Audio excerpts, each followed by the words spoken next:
Yo.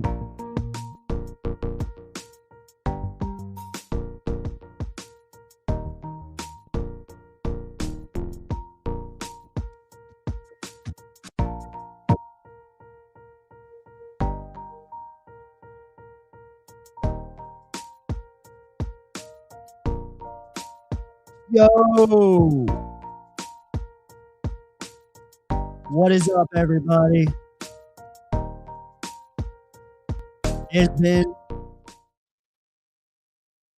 It has been a hot minute since we have been here on the Black Rabbit Collective. We are just going to jump right into it because it appears like the meeting has gotten started.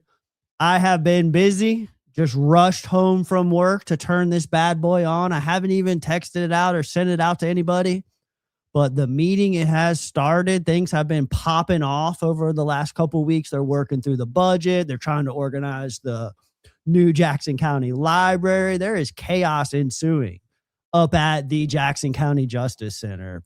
And so we're just going to kind of tune in and watch some of this meeting tonight with commentary and see how things go.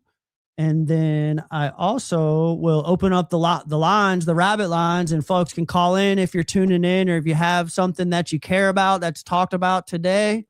And we can kind of kick it and see how that transpires. So we'll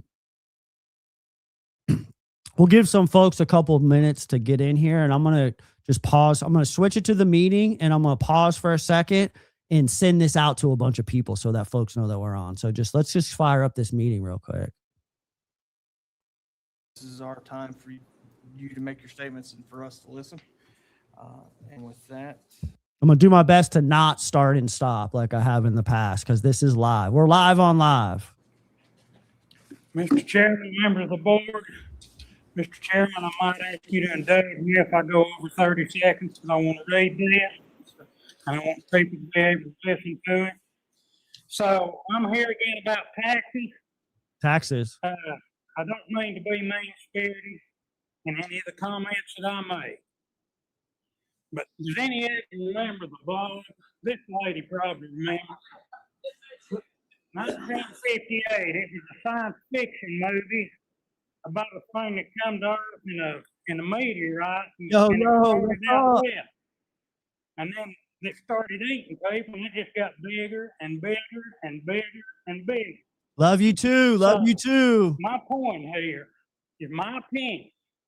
And I think there's other folks. Let me know how y'all can hear this. Let me know if you can hear. I am so damn tired. Spending is out of control.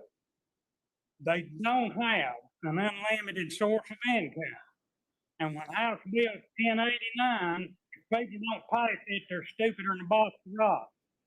But you'll be limited, and once you can raise your taxes to the rate of inflation, which is currently about 4%, that's going to put a real cramp in your budget.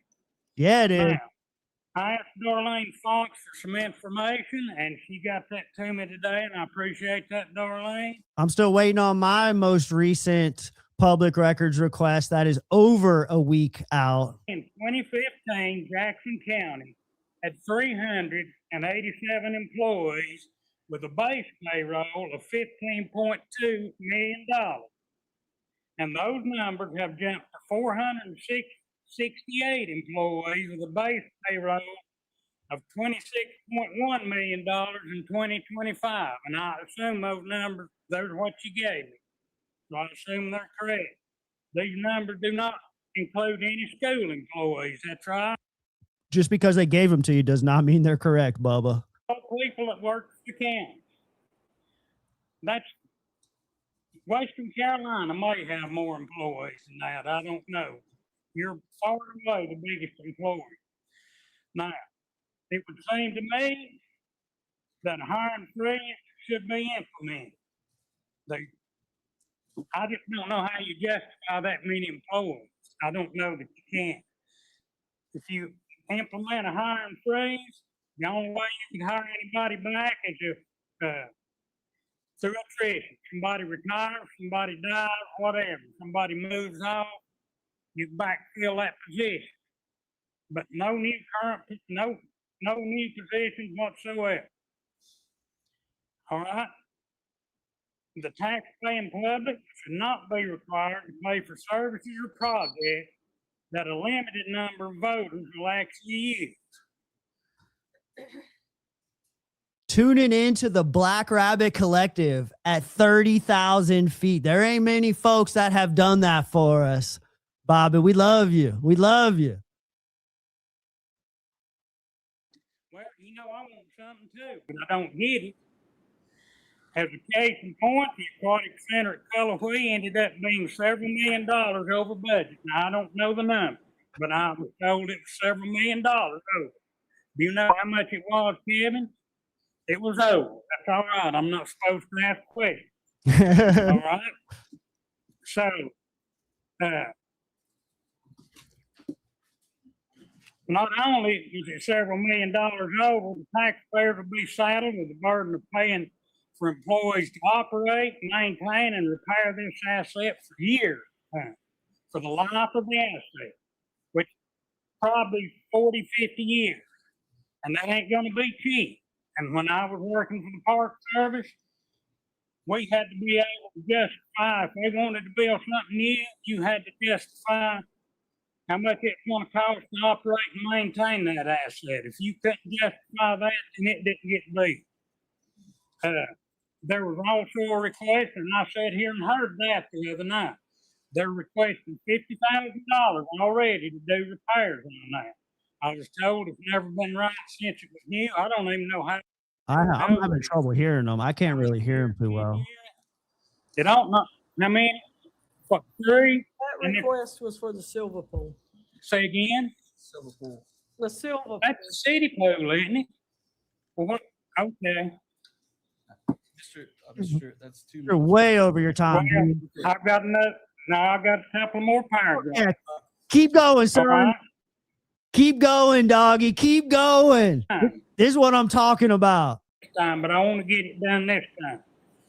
All right. When you elect to do a project, you should be required to project the total cost of ownership for the complete life cycle of that asset, which is many times more than the initial cost. And you know that. I don't mind paying, me and Jeannie don't mind paying our fair share, but we paid it for 25 years. We're both retired. I told you this last time I spoke. She's disabled.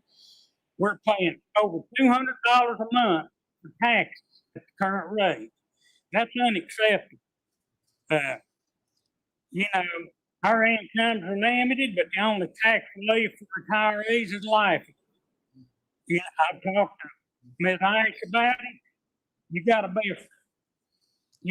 destitute to even qualify, and if you do qualify, it ain't worth filling out the form for. All right, I got a lot better things to do with my time than come up here and argue about taxes, but I guess somebody got to do it, so I'm here tonight. Don't That's know right. if I'll ever be back. I just don't think you've been good. My boy is way over his time, and he don't give a fuck. I think there's a lot of ways, a whole lot of ways, and I'd be surprised if you could justify all them chunks.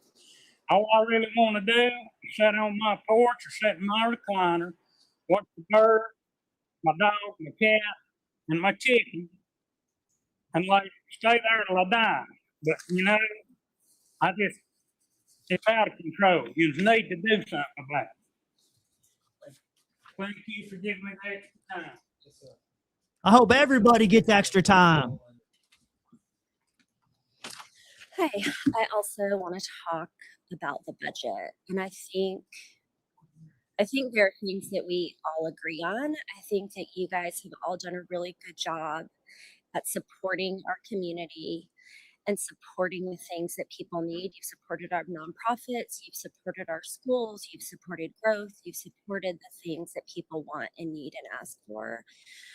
I think the thing that concerns me is maybe a lack of vision. Like he was talking about, I think there are a lot of us that we know our tax rates are not increasing, but our property tax bills are increasing significantly. I think we're all feeling that. I've worked with families who have been displaced, like they've had to sell family property that has been in their families for generations because they can't afford property taxes on it anymore. that's hard. That's alarming. It's not something people want to deal with, right? We budgeted for the homes that we bought and we budgeted for some increase, right? But it does feels intense at this moment. I think a lot of us are feeling that.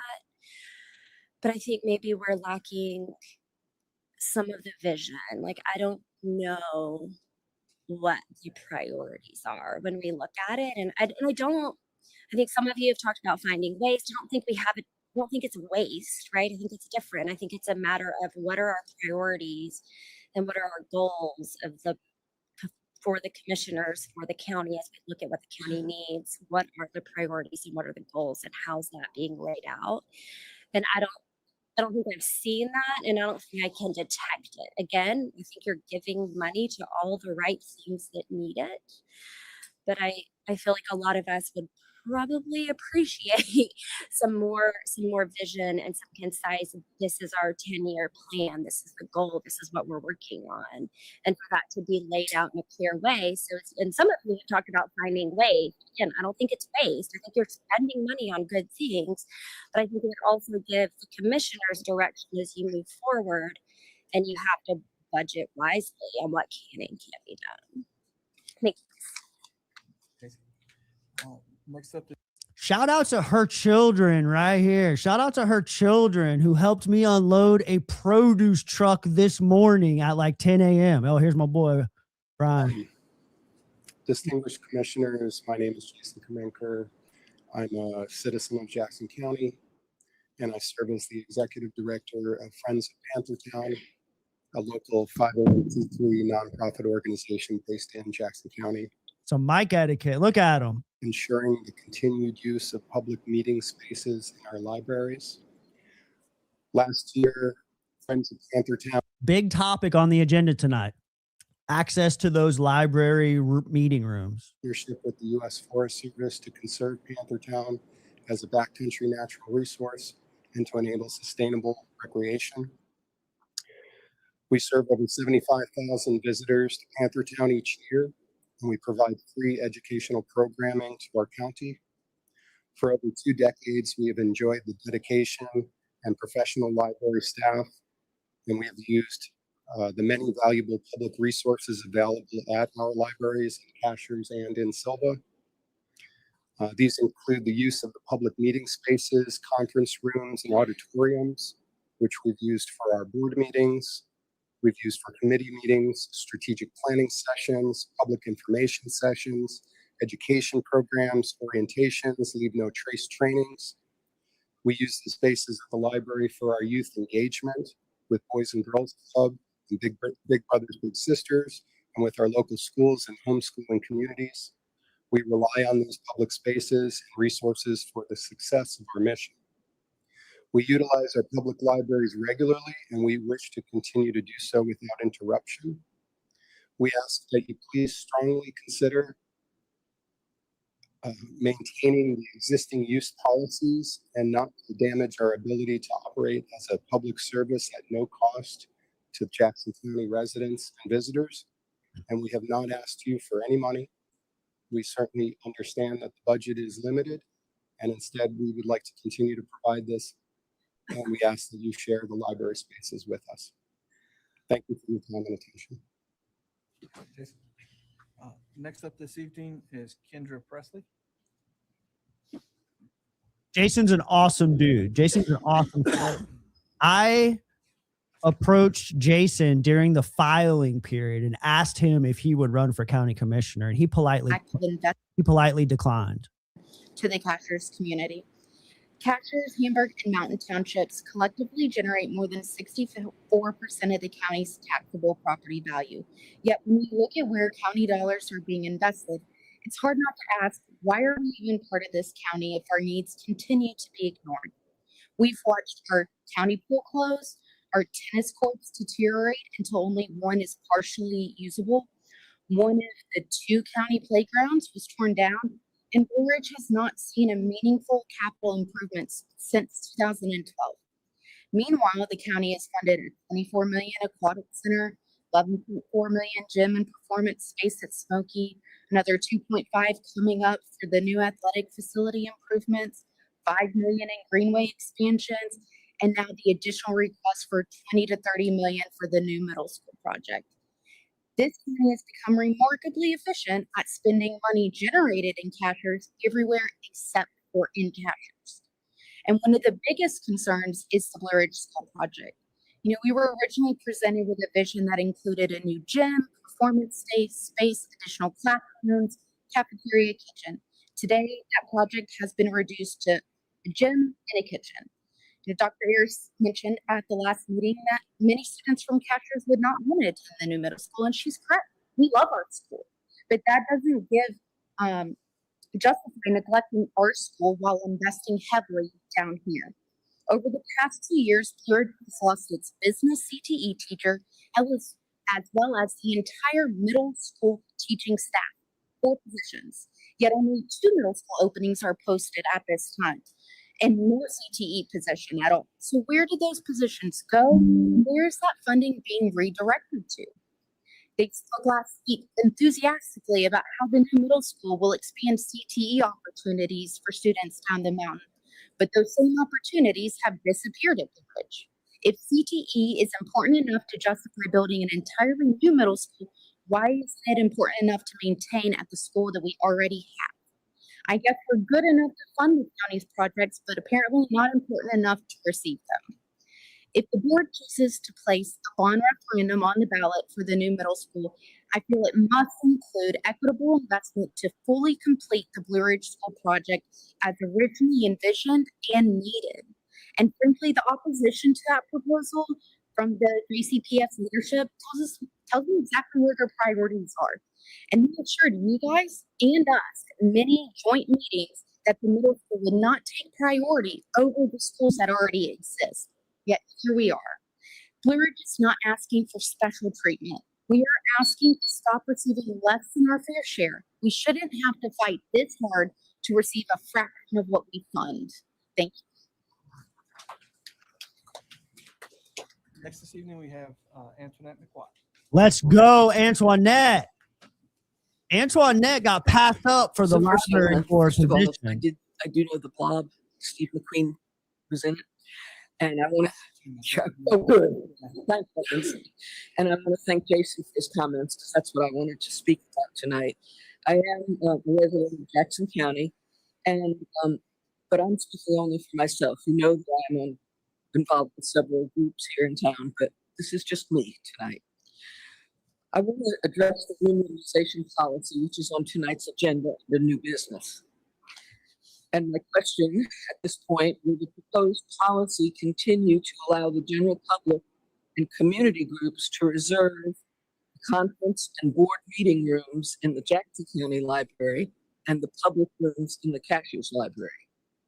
Or, as it was suggested, will the use of these rooms be limited to the library programming, Genealogical Society, the Historical Society, and the Arts Council? Months ago, I requested and received several years' worth of calendars listing all the various groups that have reserved rooms here in Sylvan. It's an interesting list with which you may not be familiar. And I'm going to share a few examples. Jason did a great job talking about groups that he knew. The AARP tax group uses it. We've had anniversary parties, weddings, memorial services there. The Appalachian Women's Museum has used it. The Big Brothers, Birders, Calliope Stage, the Community Foundation, Contra Dance, Dogwood Crafters, the Eastern Band of the Cherokees. Hurricane Relief is held there. The Homeschooling Co-op, the Jackson County Planning Group, FX Self-Defense Board, the Main Spring Conservancy, music groups, Pistol Legion, music recitals have been held. The Red Cross does blood drives there. State Employees Credit Union, the Spice Club, St. John's Church, the Stitches Group, Silver Pride, Silver Naturalist, VIA, various homeowners associations, WCU, and Writers Network. And that's a small number of groups that have used those public spaces. Rumor has it that you want to limit the general public from making reservations for these spaces because Silver Pride have programs in those rooms. In the community. Exactly why they aren't. If you limit access to these rooms, where would you suggest these folks have their future meetings? Or does that fall under the category of it's their problem, not ours? It's a problem that right now doesn't exist unless you choose to make it one. Thank you. Yep. Thank you. Next up this evening, we have Reagan Bunch. Reagan? Get some good public comment tonight, y'all. Thanks for showing up. Come on, Rachel. Good evening. I'm Regan Bunch, and I am a former middle school teacher at Blue Ridge Early College.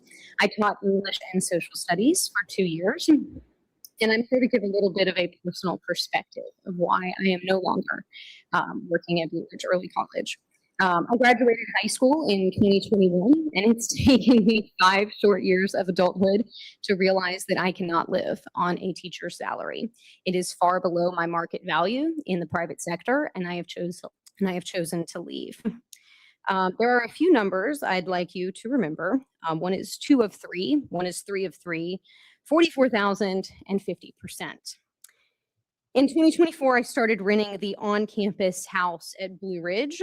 And after about 6 months of rent and utilities paid to Jackson County Public Schools, I was barely breaking even each month. I became the second of our 3-person middle school team to move into a camper. 2 of 3. I taught for another year and saved to build a house on my land on Trout Creek. And then all 3 of our members of our middle school team have now left. 3 of 3. 67% of our team had to live in campers, and 100% left the school entirely. I fucking love Crisco Bogardus. My 2 years of teaching were the first. I love it. I love Chris Bogardus's reactions over here. Just keep an eye on the yellow shirt, man. Room 507 is a revolving door, and our students deserve better. 44,000. That was my annual pay. With the county supplement. And while my lender for my construction loan was pleased to see that I drive a beater car that is paid off, have no student loans and no credit card debt, they still had to waive their maximum debt to income ratio to approve my $240,000 loan to build my modest 1,400 square foot home, which is being constructed by a friend of mine from Murphy since I couldn't afford Cashers area builders. Teacher, this is a middle school teacher. Ratio under my teaching salary. After saving $350 a month for summer, my take-home pay was $2,800 a month. I signed the closing documents knowing I would design the house to lend itself towards having a roommate to offset housing costs, but also knowing that I would need to leave public education to avoid being house poor. A $1,750 house payment would be unsustainable on a $2,800 take-home pay. Under the proposed state budget, my debt to income ratio would decrease to 45%, which is still too high for us Dave Ramsey types. The proposed state budget gives a decent raise to new teachers like me, but I get discouraged when I look to my future and see veteran teachers with 20 plus years of experience earning only $5,000 more than I would annually. Jackson County could attract veteran teachers with an experience-based county supplement applied countywide, and I would encourage any supplement increases to be applied countywide. However, the teacher shortage is perhaps felt most strongly at Blue Ridge. Many commute from Franklin, Silva, and Brevard, and those towns need teachers too. So why keep working at Blue Ridge? I was one of 6 7th through 12th grade teachers to leave this year. As they struggle to fill our now empty roles, I humbly ask that you consider the cost of living in or commuting to the Cashers area and reflect it appropriately in the budget for public educators and for first responders. As the Cashers area property values and subsequent property taxes rise and locals are priced out of living there, who will teach our children and who will respond to fires and car wrecks since no one can afford to live off of those salaries?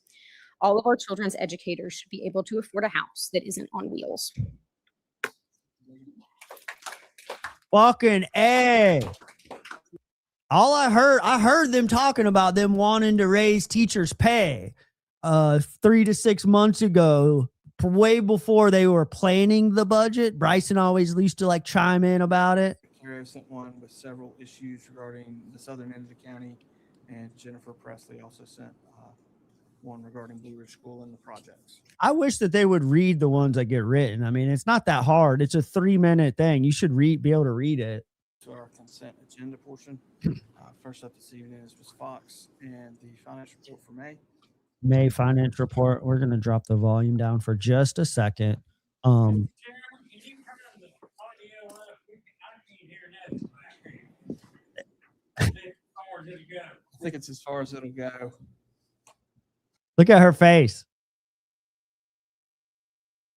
For the highlights for the month of May, the general fund revenues collected to date is $93,142,563.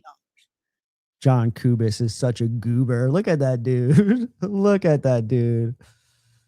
Oh, no, they don't want any extra criticism, but they keep doing things that is cause for criticism. If you don't want extra criticism, just chill out for a second. It is not that hard to be kind to your neighbors. But so Antoinette really just like spoke a few minutes ago. She was talking about access to the library rooms. This is something I was going to talk about on an upcoming episode while they're going through. So here's the, let me share this tab real quick. I'm going to pop me up and then I'm going to pop up the agenda. Darlene's going through her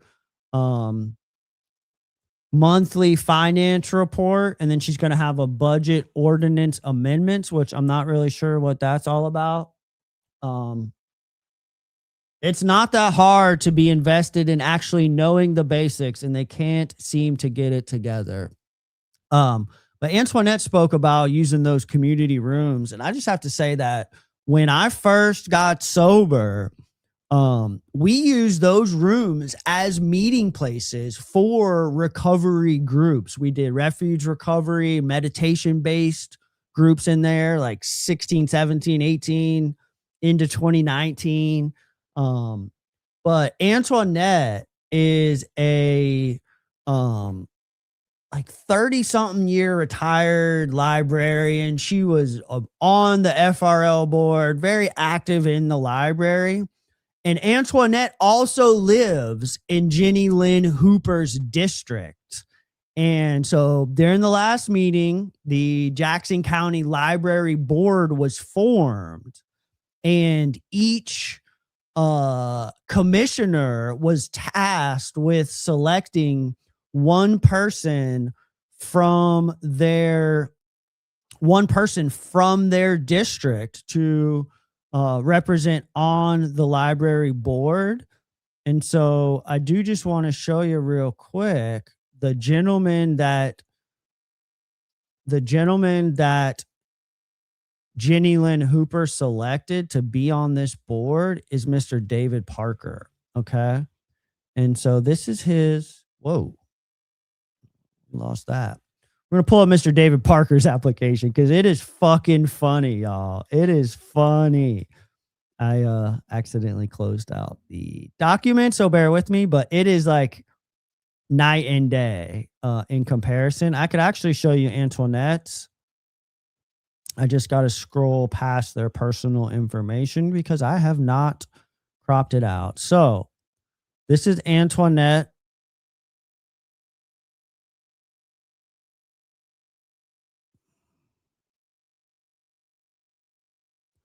This is Antoinette's library application. She is currently on the FRL Library Board of Trustees. She would like to be a part of making our county-run library system as good or better than it was when it was part of the regional system. She's a 28-year retired librarian employed by the state of North Carolina. And since her retirement, she has volunteered at the Jackson County Friends of the Library used bookstore for 23 years. Her professional affiliations are the Jackson County Friends of the Library, where she's the vice president, and the Jackson County Public Library Allies, which is the group that formed after these folks decided to depart the library, the FRL. And so she is very active, and I would say that she is one of the most experienced people that applied. I have all 27 applications, and she is probably the most qualified. Now, this is David Parker's application, and he is the one that Jenny selected to represent District 3 on the Jackson County Public Library Board. So let's pop that baby up real quick. He, again, I scrolled down just to block out some of his personal information, but he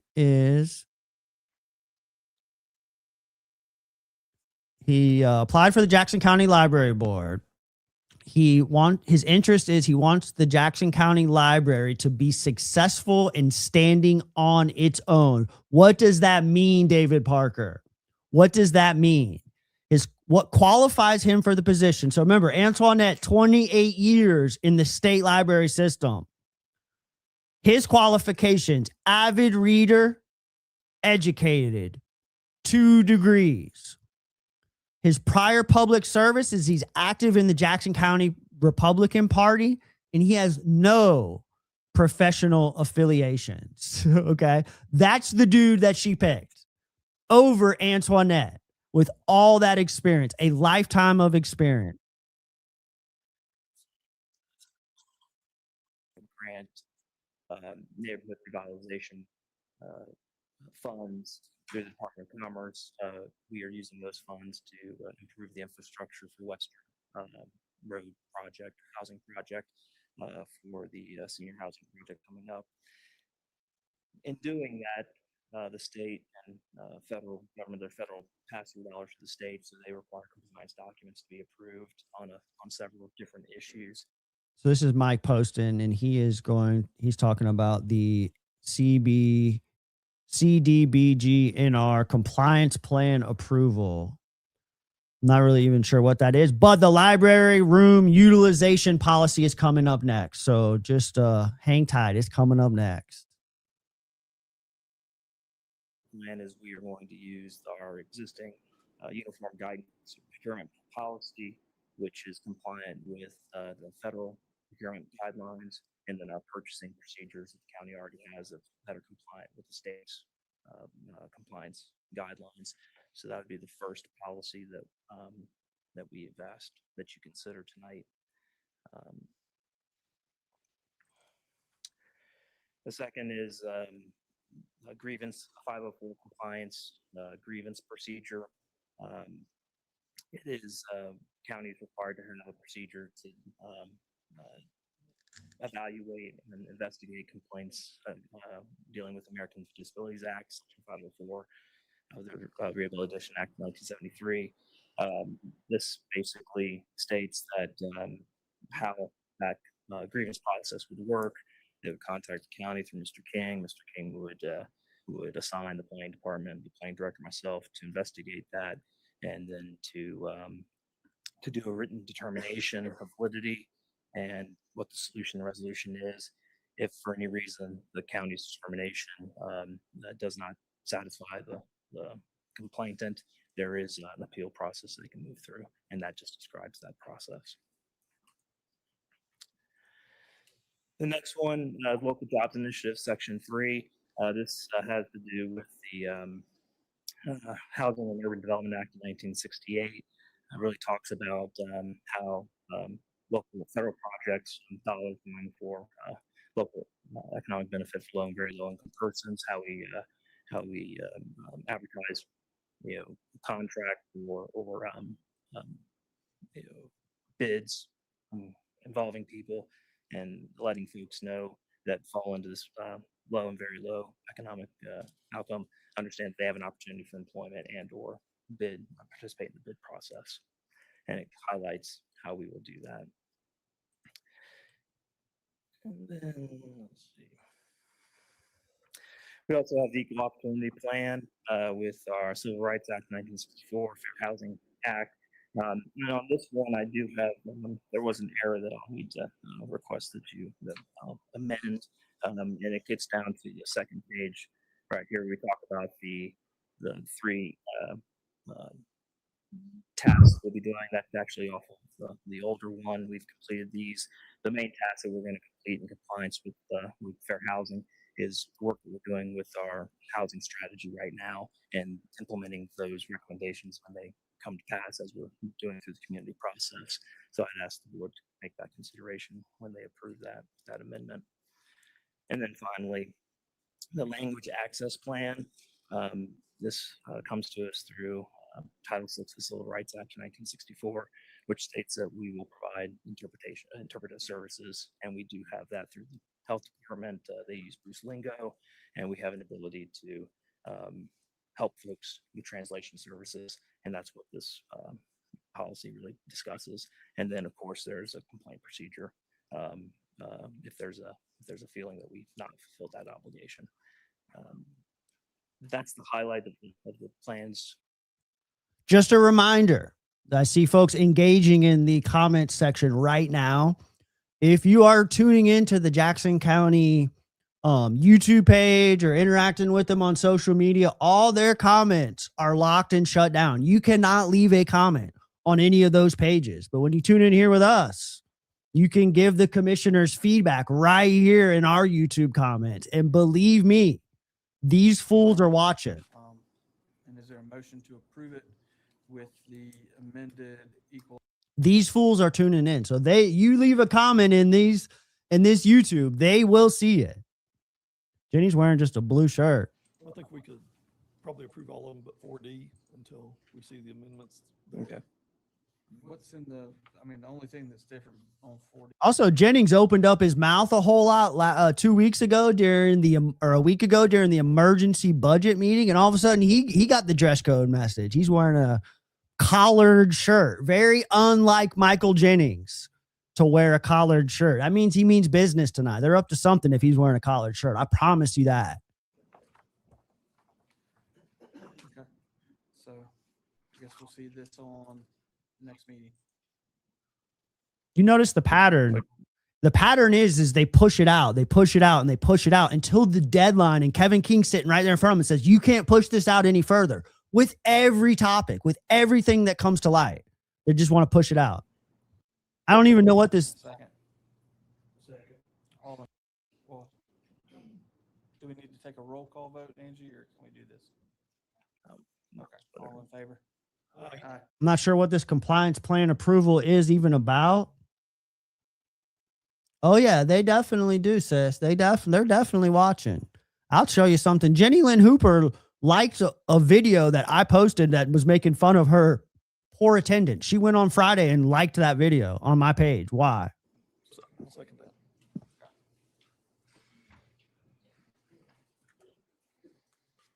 Motion second. Is there a Hey, Snoop, you see that pivot rip that I just snuck in there?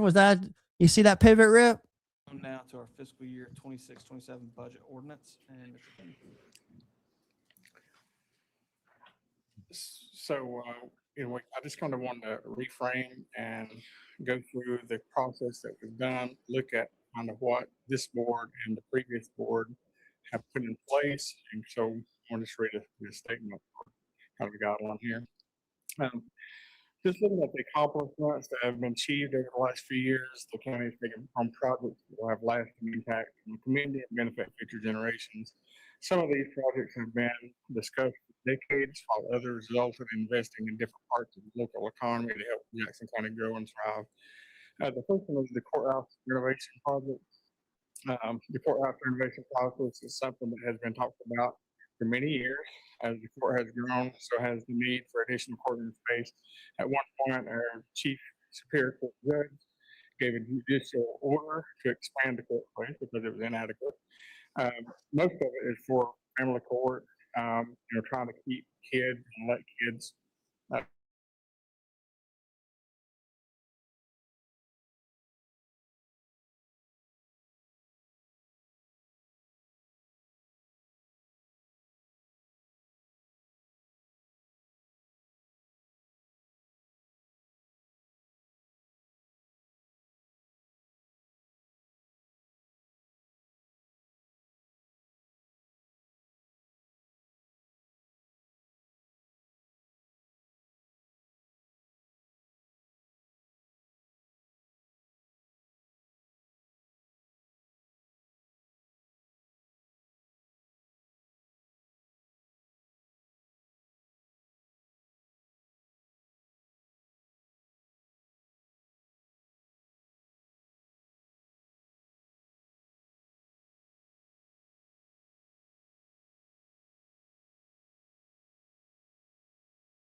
Everybody still there? Everybody still there?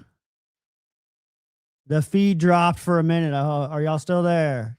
Throw some comments up if you're still there. That was crazy. I'm gonna get this stuff back up. I'm having PC problems. This is the second podcast this happened. Are we still on? I think we are still on. The counter is still going. I went right back to StreamYard first, so we can throw this back up real quick. Boom. Something's wrong with my PC.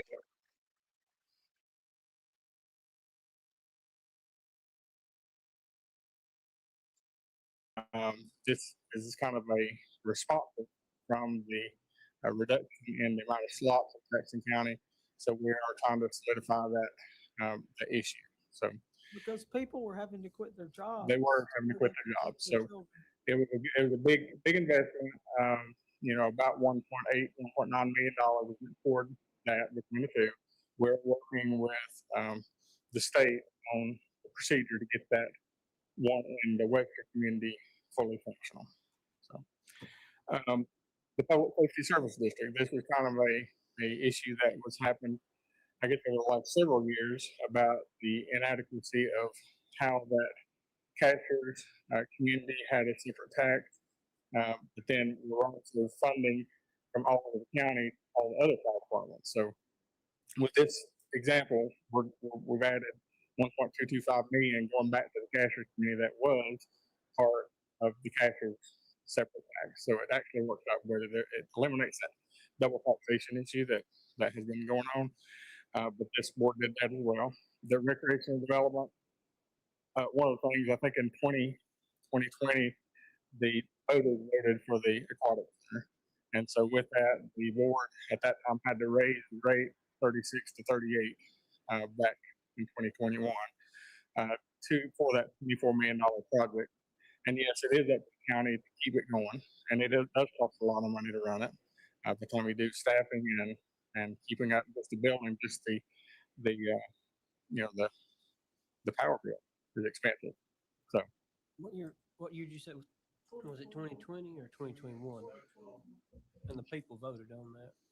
the people voted on that, yes. And so then that's why the board increased it 2 cents to cover that service for that building. I don't think it ever was part of the, I don't know if there money available for the operation piece of that. Okay. So it was assumed in the county budget. So that makes it bigger, of course.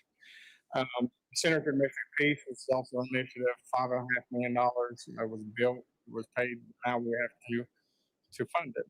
We have to keep it going, keep the doors open. So that is part of the nonprofit piece that we were talking about earlier with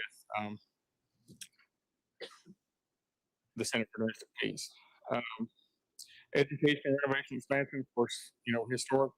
This is kind of a historic time with the amount of education. You know what this is all about? He's talking about all the different projects. He's like giving like an update, but the way that he's delivering this message is, hey, look at all these projects that we have going on right now, trying to justify this budget and what shakes out with it. And he's justifying it by talking about all the past commissioners kicking the can down the road and these guys finally addressing projects that have been put off for a long time. He's setting this whole thing up, this whole gimmick right here. He's just setting this shit up so they can justify these dollars, baby. A certain amount of those, you have to have a maintenance of effort.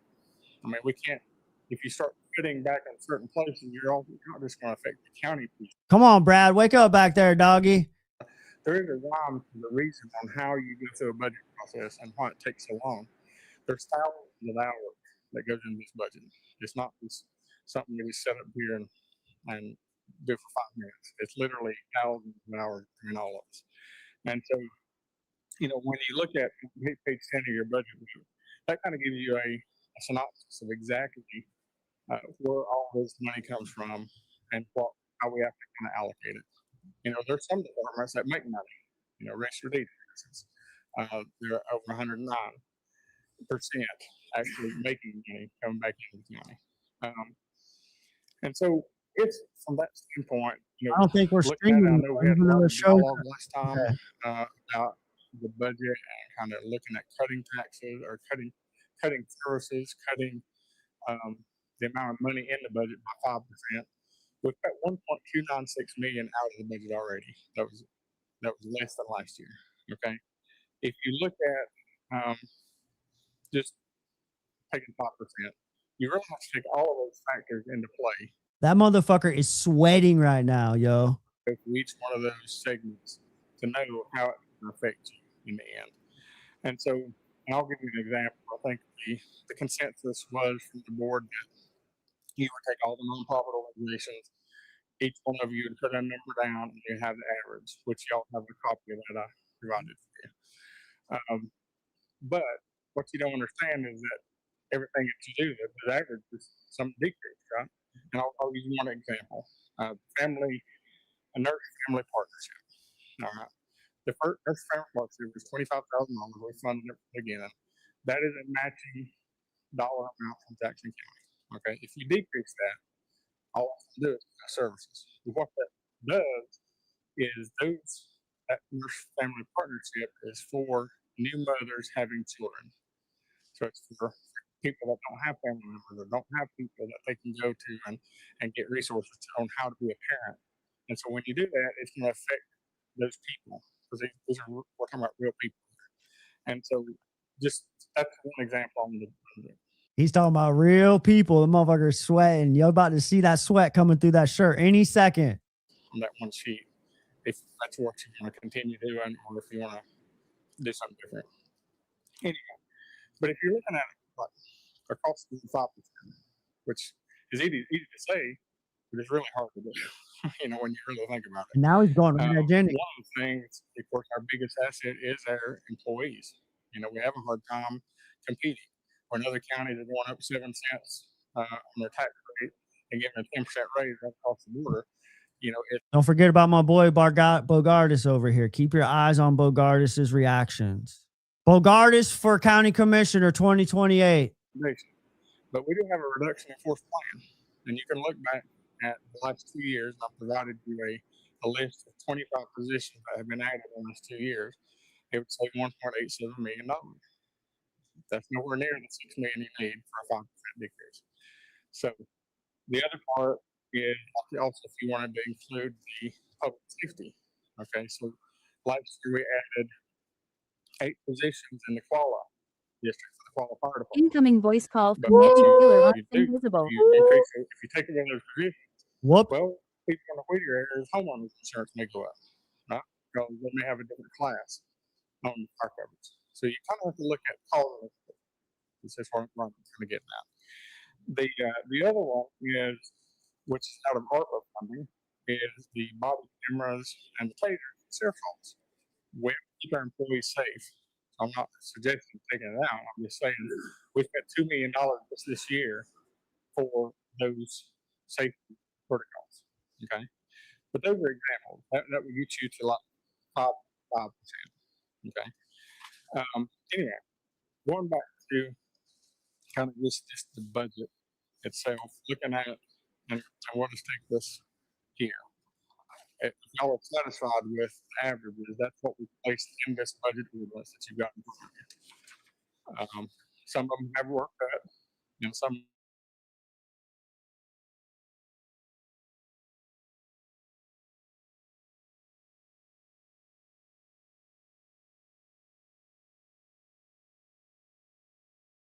this point, we kind of started the process in January. We went through a budget retreat. One of the biggest things was we don't need to be touching the tax rate. We didn't. Cut the budget. We did 1.216 million. Retain employees. We did. We put incentives in there. So everything was done for year blessing back in January. And it was our job, my job, to get it to you as a balanced budget by June the 1st. And so at this point, if we want to change anything, that's fine. Just be careful on what you change, and we just can't change a certain amount of stuff. I got a question. How come the number of employees went up so drastically just over, what was it, 2 or 3 years? Like from 3 something to 4 something? Well, yeah, I can speak for the last 2 years. So the 25 employees, 7 of those were nurses at the offices. Why does she start every sentence with "I got a question"? You could just ask the question. That was a 10-year deal. 2015 to 2025. Okay. Yeah. So if you look at the last 2 years, you had property revaluation, Wake elections, up, Brad. grounds, code enforcement, social services, food recreation. That's for the pool. You had the public information officer, which was requested for many years. Health department, housekeeping, LPA. That's the license plate agency, which y'all took on about 2.5 years ago. So those were 6 employees out there. And of course, a couple of social services. This doesn't include the 8 firemen that was put on. I know Kevin King is shady, but you got to give him a little bit of props for going up in there and showing them line by line. You approve this, and you approve this, and you approve this. Anybody up here is wanting to cut anybody's job out. I could be wrong, but I don't think nobody's looking to do that. And it's not, that wasn't, all my questions last week had nothing to do with that. My questions last week is just things that anybody, John Q. Public, looks at that budget and sees these numbers and what they're in there for, is going to question, and No one's asking how many weed eaters are hanging in the shed. Johnny Q. Public. things that they don't understand, the things that I didn't understand. Some of it makes sense to me, some of it still really don't. Yes, because you're not capable of comprehending budgets of this size, doggy. Neither am I, dude. I mean, come on. Everybody's getting calls about different things, but some of those items I mentioned. Jenny Lynn Hooper. We had the debate about whether they're getting charged twice for it or not. Jenny Lynn Hooper approved essentially all of it. She voted yes 56 times on spending things where they like package them into each other.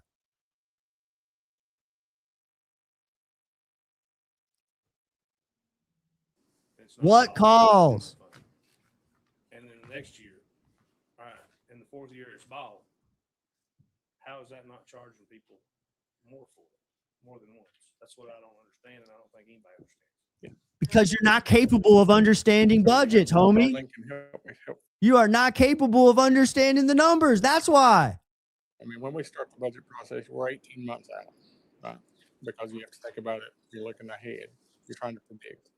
And so we do like analysis on buildings. We do analysis on HVAC units, everything to run the county, whether the parking lot needs to be paved. Brad popped on that one. He's smart at it. He knows what's going on. Brad knows what's going on. If you look at buildings, Kevin King is actually giving them the good news, homie. Kevin King is giving them the good news right now. back of like $100,000 last year. It's also got one this year. Well, it's got 4 units on it. So we can't afford all of them at the same time. So we kind of work the process. There's a computer program that our public works director puts everything into, looking at how many times it's been worked on, how many the age of the units, what freon it's got, because things change. Sometimes you can't get the correct freon to go back into the unit. So I mean, it's fruitless to continue if you have to look at it anyway. So all that's taken into consideration.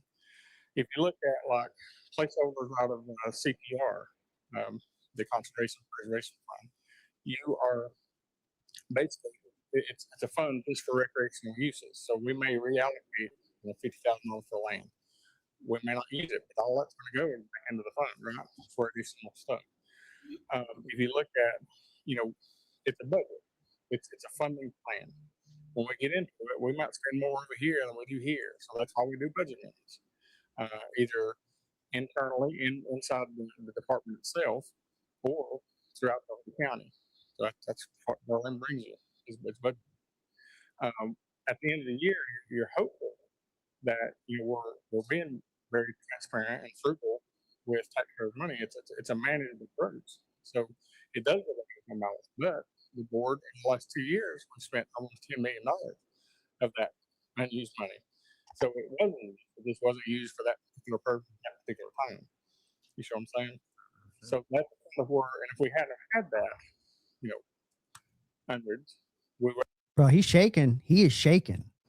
And so, and I'm not sure what this year, but see, the problem is our year doesn't end until August, even though it says June 30th. You've got payables and receivables. That's going to happen after July 1st. So we don't even know at this point what we're going to have and what we're not. So it'll be like October before we even know. Brad is back there dying at him trying to talk his way out of this. He's partially covering his own tracks and he's partially shoving it back in their face. Yes, that's not the budget. What about the things that are not you? If you put something in the budget for this year and it's not used for it, we don't need it. Whatever, it goes to general fund. What about that money? That general fund just builds and builds and builds off the same item that we didn't use it for. Did anybody watch the emergency meeting? He did all of this last Monday. Michael Jennings did all of this. If we have an excess, I think we didn't have an excess last year at all. And I don't think we will this year. I don't we'll be very close. So if you look at all of it, all the payables, everything, I don't know if we're going to have any money left over if it's budgeted. You We're already running a deficit at trash. Right. Yeah. You know that. Well, we paid for you just got to do it $650,000 toward the solid waste fund, but the general fund had to give it to sustain it. What's the reason that we're running a deficit for the trash? Well, this year in this budget proposal, you're increasing the tonnage rate because it's a lot more gas. I mean, the gas prices, the landfill prices, all that stuff is going up, which we have no control over.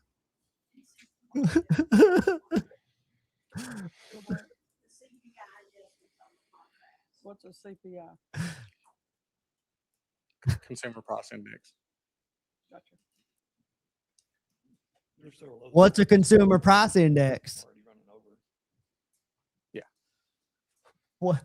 But we, as a county, we agreed. What's a CPI? Somebody in the board previous agreed that we needed to keep. She did. Oh, she did. She fucking did. Rainy day fund and general fund. Yeah, the local government commission has really never come out with a good set of standards. They keep saying 8%, but if you look at, we always look at. Is the stream any better? I closed all the windows except for the two necessary ones. The fund balance that we currently have sits about the same across the state as far as what other counties have.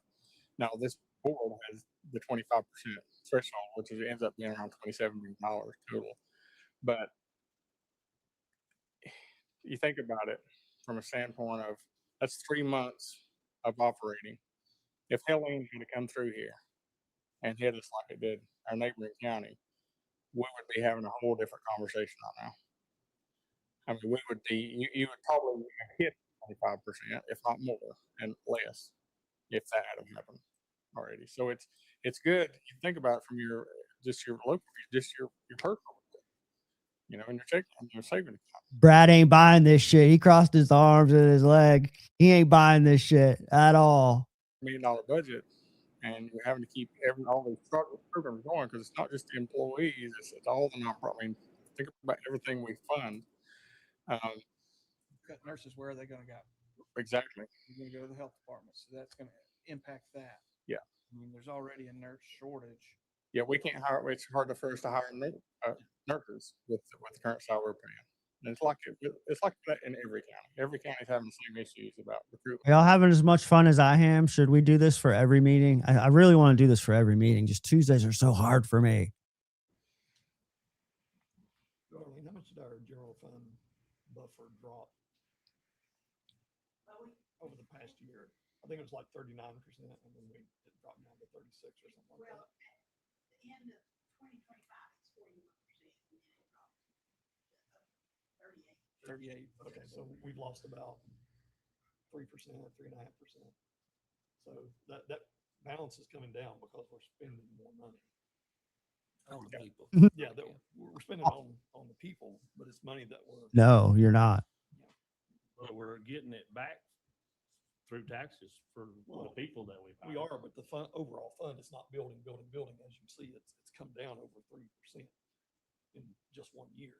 So while some things didn't get paid and went back into the general fund, it didn't make up for the amount of money that we're having to pay out extra because of gas prices and other things. John Smith breaking accounting down. Accounting 101 with John Smith. What the fuck are we watching? They don't know what the fuck they're doing. What are we watching? Poor Darlene. And it was a lot of it last year. So when we dropped the rate from 38 to 31 last year, it was still about a 3.5 cent above break even, basically. But that was for the qualifier department, the debt service, and the running of the aquatic center. All that coming together is what it took it. What's up, big dog? At some point, can you tell, just so everybody in the county that's watching can see what the tax rate is for neighboring counties? Oh boy. Well, Haywood just passed 62 cents. I believe they were at 55. You're trying to justify this tax increase. Here we go. Let's go, baby. My people don't even care about the tax increase because we don't own homes, cousin. So get the fuck out of here. It was kind of a difference because they also have an 8 cent. My people do not care about tax increases, y'all. 24.42, and then the 6.5, which equals the 31. Let's see. I know every other county, most counties are looking at a tax increase this year. Buncombe, I think, going up 5. Henderson about 5. Transylvania's going up. Everybody's going up in the tax increase because of they're just having a hard time making. Because of the CPI. What is a CPI? Doing that this year because assuming it passes on the. Yeah, they're assuming that the state. John Smith is leaning in towards Michael Jennings to his right when the microphone is to his left, everybody. Just for the record. He does not want to be heard. You know who the lowest is?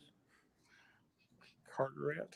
How big is the county? What are we doing? It's smaller. It's just geographically it's on the coast here. I mean, it's like 23. I've been live for an hour, and they're breaking down. They're comparing, doing a comparison analysis of neighboring counties as far as all the way to the coast. Rate was 27 cents, and when you said 31, so we published. That's my statute, my law. We did that, but the reason we did last year because you added the full fire department and the debt service, and I think Casey's going to call in when she gets up from sitting behind Kevin King right there. I believe she may call in. It's better than the lawn equipment. It's better than the lawn equipment, dude. They're just breaking down how budgets work, where the money goes, how it's spent and accounted for. It's getting wild. Come on. If they do that, and worst case scenario every time, you're asking for that much more taxes when a lot of it might not happen. Yeah. So, especially, I just have a problem with asking for the same thing year after year after year. Yeah. Whether you need it or not. That's what I don't. I mean, do you not understand what's going on just in the world and how everything has gone up year after year after year? Your taxes are going to go up too, homie. I mean, Close their eye on it and not give it to them the next year is what we should do as commissioners. The other thing, we could put it into a policy where, I mean, when we come back to the mower, that's the one thing that's been asked for multiple years. And it's going to a deferred employee who says, I don't want to use that. At some point, you got to say, well, I've either got to buy it or you're never going to get something. Because, I mean, at his request, he's asked to not have that replaced. What are you talking about? Michael was talking last week about a 2 weeks ago, about a $78,000 mower that kept getting put into the budget every Oh, year. no, I understand that. What are you talking about, employee that kept deferring it? He said, I don't want it. So they didn't buy it over and over and over again. Look at They've her. deferred it. So quit letting that employee defer that payment, that mower. You just say, I'm sorry, you've either got to adjust to this one or not. I mean, it shouldn't be, I mean, the director should make Okay. that call. I don't think It's that's a a true 20-year statement that the employee deferred it. That's what was said. Well, I So- realize that, but that's not true. But I'm saying if the That director was is not not a making the true statement change, from that employee. whatever. No, We're it's not using a whatever. mower as an example. If somebody put whatever it is, an HVAC unit, you put it in the budget every year and you're not using it, there's got to be an explanation at some point why we're not buying it. So either you buy it or you don't. Don't put it in the budget next year. Or if you buy it too, Go Mark Letson. Good job. Holy shit. taxpayers for it again.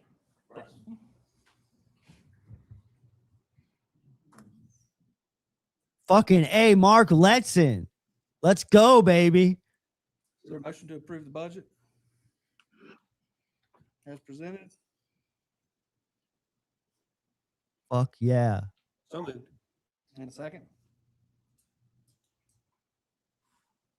Whew. I'll second. Madam Clerk? Commissioner Jennings, No. Commissioner Smith, Yes. Commissioner Bryson, Yes. Commissioner Hooper, Chairman Letson. Yes. Boom. All right. Moving on now to legislation. They passed the budget. Resolution Put his fucking foot down, cousin. And Bryson voted for it too. 2645, approving the final bid for the Singing Ridge. Bryson voted for it too, just so you know. He made that shit happen. John Smith, baby, let's go. I don't know that they cut anymore. For 7527-206-106, an 81-acre property. The initial bid was $1,000. The bid actually went up to $7,000. So this is a resolution accepting the final. All right. Let's do these little property shakedowns. Let's go. We're going to run that back. As soon as they get into some nonsense, we're going to run that back. But this library thing's coming up. So, budget ordinance amendment. I swear, did we miss the library room utilization? Because they did not go in order. They did the budget ordinance before the library. Or was that when my stream crashed? Did they talk about the library or did I just...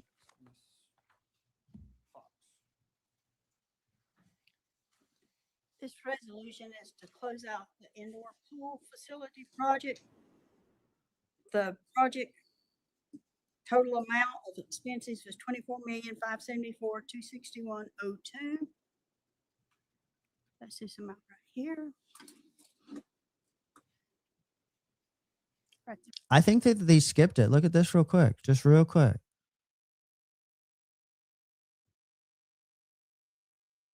See, they just did the budget ordinance with Kevin King, and now they're doing this resolution there. And Darlene Fox right there. So this is the end of the meeting. Unless they're saving that library room utilization policy, which they don't have the policy attached to the agenda, so they very well could be.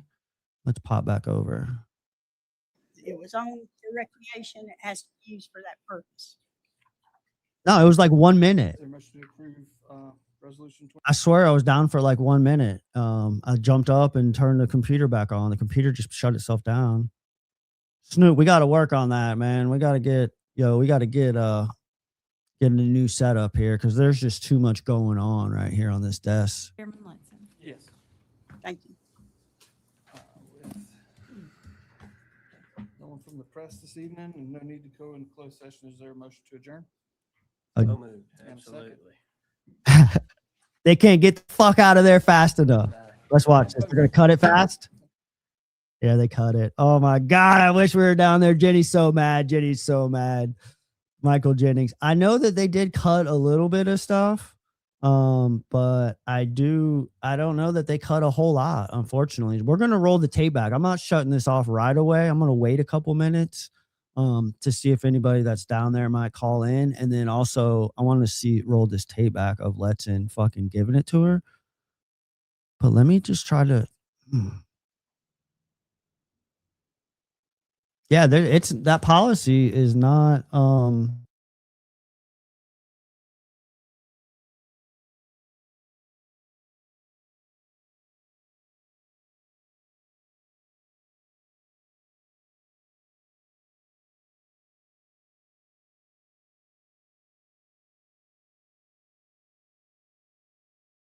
oh, there we go. There we go. Yeah, usually it is on, like, you see all the other attachments right there on the agenda, except for the library room utilization. So we're gonna scroll the tapes back, because when I turned it back on, he was talking about the budget ordinance. But if they did talk about the library room utilization, it was fast, and that just doesn't seem. That's not how they do business. That is not how they do business. You all see that they kick the fucking can, they kick the fucking can, they kick the fucking can. So let me see. This is gonna be a real pain in the ass to do it live, but we're gonna try anyways. Let's see. As Casey said, the values are so high. That's why it's hurting more than normal. Right, exactly. And we knew about that. I mean, about the same across the state as far as what other counties have. Excess last year at all. Department itself or throughout the county. So that's what Berlin brings you is budget. At the end of the year, you're hopeful that you will. Yeah, it's on my list of things to do. It really is. It's something that I think about quite often. And it's on my list of things to do. I just have never got around to actually doing it. I have a list, like a spreadsheet somewhere of like timestamps and dates and everything. I just haven't actually taken the time to clip it all. I don't think they talked about the library. Antoinette spoke about the library. And then it seemed like they skipped it. I think they skipped it, y'all. It says June 30th. You've got payables and receivables for additional stuff. If you look at, it's a budget. It's for the same thing again next year. A certain amount of stuff. I got a question. How come the number of employees went up so? Others having children. So it's for people that don't have family members or don't have people that they can. You would take all the nonprofit organizations, each one of you, and put a number down, and you have the average, which y'all have a copy of that I provided for you. So it sounds like they may have cut from nonprofits just by that statement right there. You have the average, which y'all have each one of those segments to know how it can affect you in the end. And so, and I'll give you an example. I think the consensus was from the board that you would take all the nonprofit organizations, each one of you, and put a number down, and you have the average. Which take all the nonprofit organizations, cut a number down, and then you would have the average. Y'all have a copy of that. And they have a copy, but it wasn't on the agenda copy. There was nothing about nonprofits on there. There was a category for other social services, and I assumed that might have been what they were referring to. And that number, I think, was cut from like 900,000 to like 400,000. Not confirmed. Not confirmed. I just roughly looking at it. They didn't post a lot of information about this budget that they did vote on. It is here, but it is just very. It does not look like the original budget at all. The one that I looked at last week when they were doing the emergency budget meeting. But what you don't understand is that everything that you do, the average is some decrease, right? And so I'm just backing up to try to see if they actually talked about the library while my stream went down. It's from that standpoint, it's a lot of grant funded. If anybody's watching now, I see the viewers went up, and maybe some people that were in attendance at the meeting could comment below. Maybe some of the people who attended the meeting, if you're tuning in now, comment if they did talk about the library room utilization or not. And so I kind of, when talking about the budget, you gotta have to look at it from the standpoint of, well, not all money comes from your taxation. Out of the $108 million budget, 58 million comes from ad valorem, and a certain amount comes from sales tax. A certain amount comes from federal and state sources. You look at your I'll back that up just a little bit because he did say something a little bit. DSS and your health department. A certain amount of those, you have to have a maintenance effort. Fitting back in certain places, you're not just going to affect the county piece of it. You're going to affect the that's a lot of grant funding. And so I kind of, when talking about the budget, you gotta have to. So watch him. He said he's led in by. It should have been right before this budget, Snoop. Look, it should have been right before this budget. You see, we watched the whole entire budget ordinance, and literally the line right before it was the policy. But when my stream went down, Michael Poston was up there speaking to them. So right after Michael Poston is the library room, and then the budget, the one that they voted on.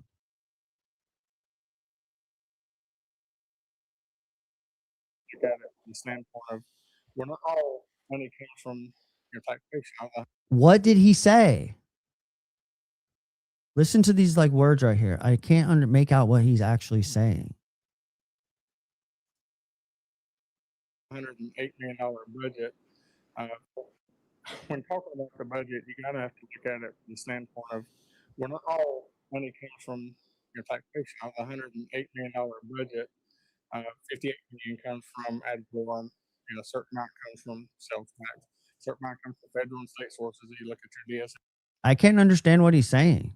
In your health department. A certain amount of those, you have to have a maintenance effort. I mean, we can't raise the rate 36 to 38 back in 2021. We're gearing up for that. Once we get everything, I'm sorry, for the Webster Village project. And with that, this is something that has been talked about. The library room utilization policy, I make a motion that we table this. So there you go. Ready? Okay. So I guess we'll see. Next meeting, approve E. So next. They've already been The completed. task has been completed, so they're just being removed. Okay. So I guess we'll see this on next meeting. So do you want to Table it. table all of them? All of them or just 4D at the Just next 4D. meeting? Okay. So is there a motion to approve the plan with 4A, B, C, and E? So moved. And a second. Second. All in favor? Well, do we need to take a roll call vote, Angie, or can we do this? Okay, all in favor? Aye. None opposed. Thank you very much. Appreciate it. Thank you. Thanks, Mike. Yeah. So I have the budget. I have it on my laptop, which is out there in the living room. But like, for example, this is what they put on the meeting agenda today, the budget as the budget ordinance. And it just looks a lot different than the document that they provided to us during the emergency meeting. I know some folks that went to the new library board meeting, and I heard that there might have been some fireworks that took place afterwards or outside. Tune in later. But if you look at this, like this looks a little different than what they provided for the emergency meeting. Like, for example, like sheriff grants, it's just like real vague. Sheriff, 8 million, jail, 3 million, public works, 7.8 million. It was very generic. Now, I did text the budget that they discussed during the last meeting. I texted it to somebody just not too long ago. So let me see if I can email it up there or do something to get it up there.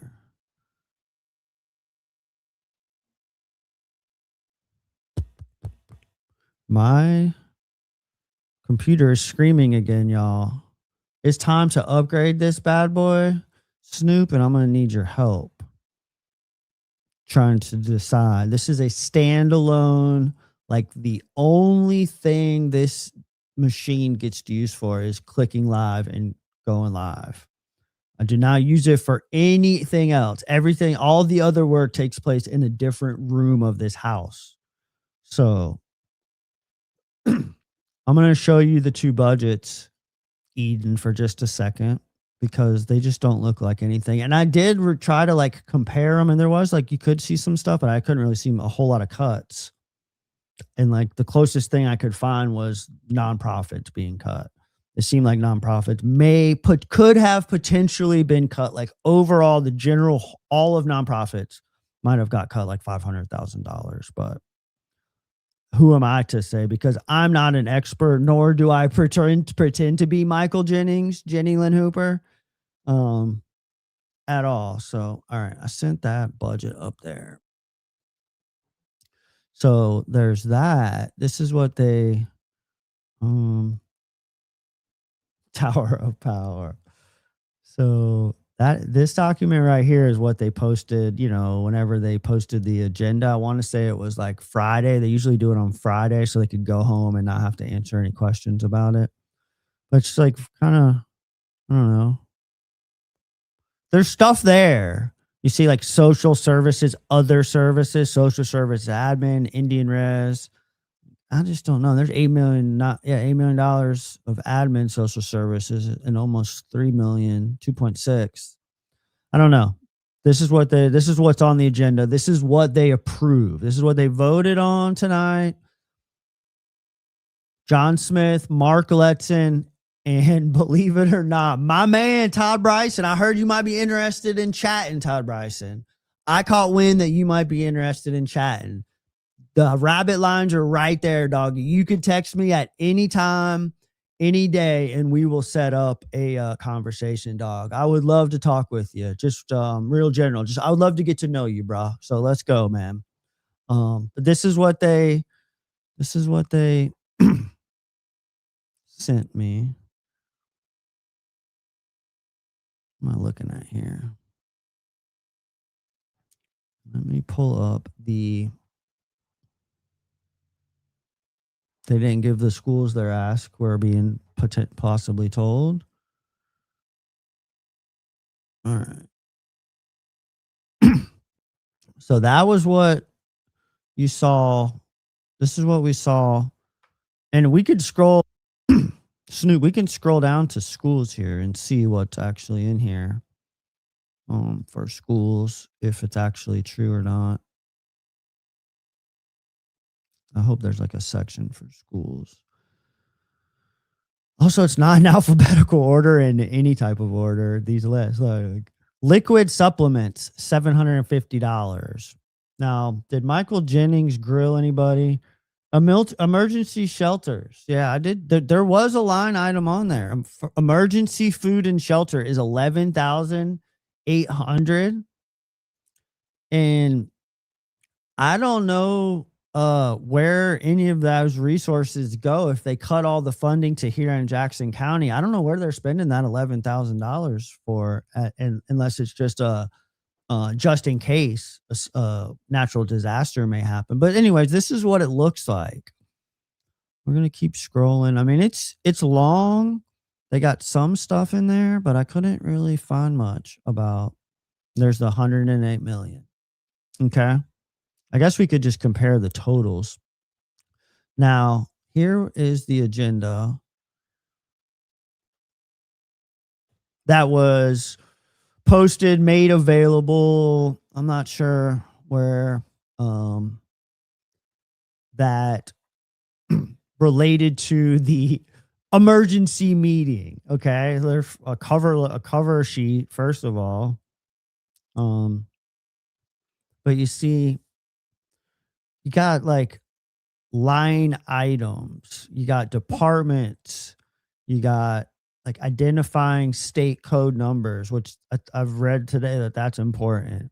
You got very detailed reports,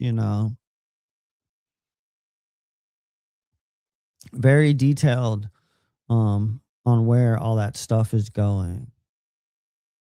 So I'm not real sure how they went from that to that and then voted on this.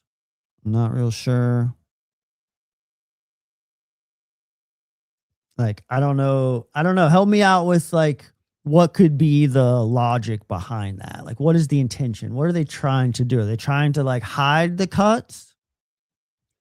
Are they trying to make it to deliver it in a way that the other commissioners will vote to approve it? I mean, it was pretty clear that Letson and John Smith were definitely on board with like voting for it. We still have to go back and watch that. We're going to close the show.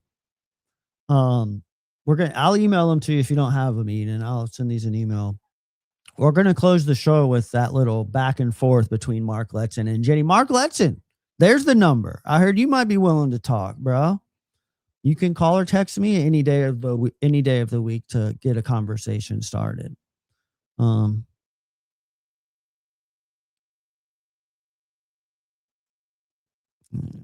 So, but anyways, that's what it looked like. Let's scroll to the bottom of the other one.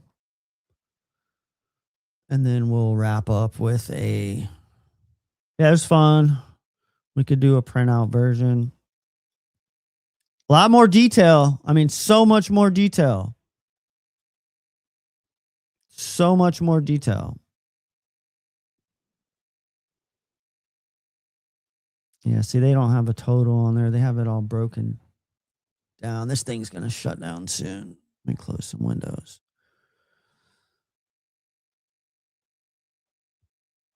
I'm going to have to dig into it a little further. There's 182 million right there on that line.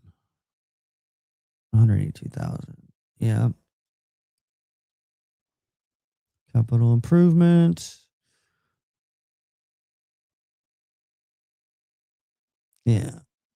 We're not going to mess with this too much. I haven't necessarily done a thorough enough analysis too. I just wanted to tune in for the meeting. So we can close this baby out with just the fucking final vote, or in what led up to the final vote, the little interaction between Mark Letson. Love you, dog. That was wild. I love you. Appreciate you. But the little interaction between Letson and Hooper. Solid gold, dude. Solid gold.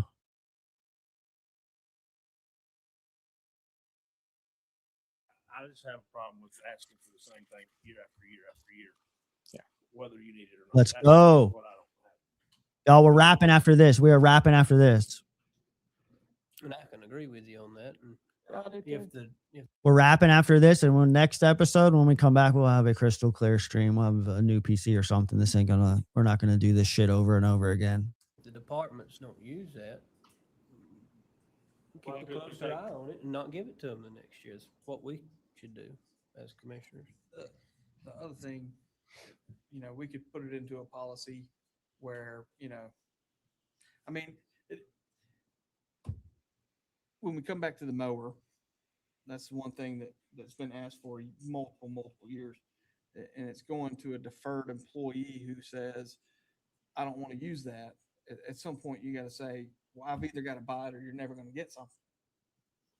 Because, I mean, I got a dang Quirky Birds black bean and vegan chili burger out there waiting for me. request, he's asked to not have that replaced.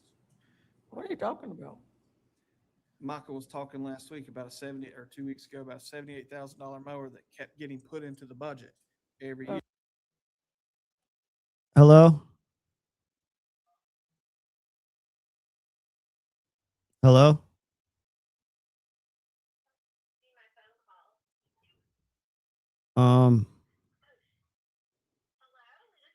Yeah, I'm live on the podcast. I'm trying to see why you're not coming in on my stream here. Okay, you are live on the show, Casey Wallander. What's going on? I'm live. Is anybody else here? Or is it just you? There's 3 people watching. I'm not sure exactly who's in there. Snoop's in there. Eden's in there. I didn't know if anybody else was on the show. Oh no! It's just been me. We've just been watching. We've just been watching the whole episode. I mean, the whole meeting. I was just getting ready to replay the final interaction when Mark Letson put his foot down. We watched it live and reacted. We reacted live, but what was it like sitting in the front row? It was like sitting in the front row. It was pretty incredible because they've gone on about this mower before. It's been an issue, and it was an issue for Jenny Hooper, and then she wants to pretend that it's not an issue and that Mark Lesson is lying about it. And really, Mark Lesson was trying to use it as an example, but she just wasn't getting it. And I feel like before she started talking, everybody, like, Jennings was talking, he was asking questions. It was very respectful. He was like working hard to genuinely understand, right? And it felt like she just wanted to have something to say. Yeah, I do agree with that. And she I do feel wanted- that, but hold on a second. You were out of town last Monday during the emergency meeting, and did you ever have a chance to catch up on that? Because Jennings did that last week for 2 or 3 hours straight. So I think, like, I don't know. Yes. Okay. I don't know. Yeah. Like, So people, I think that Lesson is tired of it. And I think personally, we're all kind of tired of it. Like, it's a waste of time. Again, if you have a reasonable thing to say, a question to ask, Jennings was asking questions and trying to understand. I think Smith asked a question and was trying to understand, right? They were trying to make sure that they knew what they were voting for and why. And it felt like she just, I don't know, just wanted to be disagreeable. yeah. You still there? I am here. I am Yeah. here. What about when the budget ordinance was first introduced by Kevin King? It felt a little shady in the way he was delivering that message. I don't know. I think he knew he was trying to convince them of a thing. And I think that feels really hard. That it felt like he was, I don't think it felt shady, but it felt like he was trying to sell them on the budget. But they've been, like he said, they've been doing this. They've had meeting after meeting. They had a whole budget retreat where they talked about these things. And then a couple of weeks ago, all of a sudden they have problems with it. And I think it's because it's an election year, right? That they are up to lose 3 Republican seats on that county commissioner's board. And I think they're worried about it. And so I think they let Smith kind of take the easy road, and because he's up for re-election, and Hooper and Jennings are not up for re-election, so they have the ability to push back a little bit more. But they've been doing this. This is their budget that they've made all of these decisions about, and they've had conversation after conversation about it. Over and over and over again. Now, for the record, they started like the budget little weekend getaway that they did back in February. Well, I forgot what they call it, but they had a little budget shindig back in February. And so like they've had some time to work on it. How much effort goes into like putting the budget together, reviewing it, maybe like behind the scenes? Like, what is that? Do you know what that looks like? Well, okay, so this is the thing. I know they have a budget retreat where they're basically sitting down for a day, and all they're doing is looking at and talking about the budget. Mm-hmm. But I don't know that they're doing their due diligence behind the scenes, because something that came up, there was one point where, Todd Bryson said, this is our responsibility as commissioners to look at this, because something that Jennings was saying again about this mower, you watch my language, right? But they're going on and on about this mower situation. And Jennings is saying, why is it in the budget? Why is it in the budget? Why is it in the budget? We're giving them the same amount we're giving them this much money for this mower every year, and they're never buying it, which isn't the way that it's happening. But anyway, they are I lost my train of thought. What did you ask me? Just the amount of effort that like a commissioner puts into the creation of the Yeah. budget. Like, what does that look like in real life to a normal person? So there's all of this. Yeah. And so there's all of these, they're sitting down at this meeting where they should be approving a budget or coming with very specific items, but instead they're trying to still understand broad ideas. They're still trying to understand why we have a general fund. They're still trying to understand what percentage of the county budget should be held in a general fund. It's still having to be explained to them that that general fund is gaining interest, right? And that that's significant. And so they're not, I don't have any confidence that Jenny Hooper is looking at the budget in her non-meeting times to really see what she thinks about it. I think she's hearing random things on the internet, and then she comes back and she has something ridiculous to say about a lawnmower. Yeah. And what King was saying is that it is thousands of hours go into this budget. And some of the things that he presented that they weren't thinking about was there are nonprofits that or organizations that the county is giving money to, and that's a matching fund. So when the county is agreeing to match a fund from the state or from another foundation or donor, and the county decides they're no longer going to match that fund, then maybe it's a few $1,000s for the county, but then that organization is losing double that amount now. Yeah. And then also it seems like they've And taken so on a lot of those projects that you're talking about with those grants. They've Yes. taken on a lot of those, and almost all of them, their contribution has significantly increased because the projects have gone over budget, right? Is that correct?